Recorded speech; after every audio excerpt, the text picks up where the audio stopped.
Sans eux, Israël ne serait pas né. Retour sur le parcours des grandes figures qui ont fait l'État juif. Une émission présentée par Eve Bocara. Salut à tous et bienvenue sur Studio Kalita, où aujourd'hui, dans notre chronique sur les grandes figures qui ont fait l'État d'Israël, nous allons continuer à parler de Rashi, commentateur principal de la Torah. C'est grâce à lui, Rashi, que beaucoup de passages de ce texte sacré sont plus clairs. Il vivait à Troie au Moyen-Âge et il disait avoir à cœur de faire en sorte que son commentaire des textes soit compris par un enfant de 5 ans. Peu de faits historiques sûrs et avérés nous restent concernant la vie de Rashi.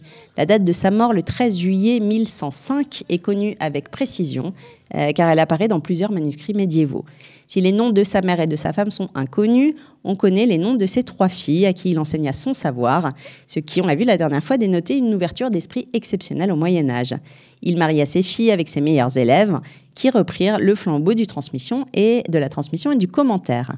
Ce qu'on sait, c'est que de nombreuses traditions populaires existent à propos de Rashi et de sa famille, notamment sur la rencontre de son père avec de grands sages ou sur les miracles survenus lorsque sa mère était enceinte. Enfant, Rashi se distingue par sa mémoire prodigieuse et passe pour un maître accompli à tout juste 20 ans.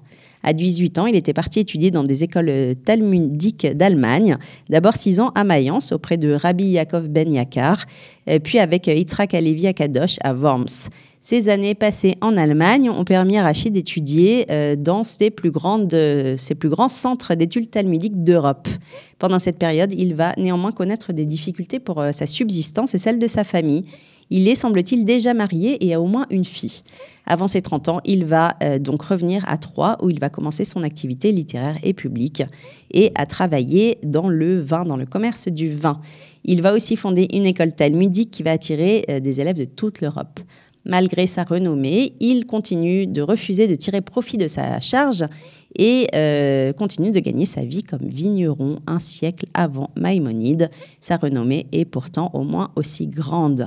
Maïmonide s'exprime plutôt pour l'élite, alors que Rashi reste simple et modeste, refusant d'arbitrer les cas qui ne relèveraient pas de sa communauté et admettant son ignorance. Rashi sait dire « je ne sais pas ». Il reste à la portée du débutant comme de l'érudit.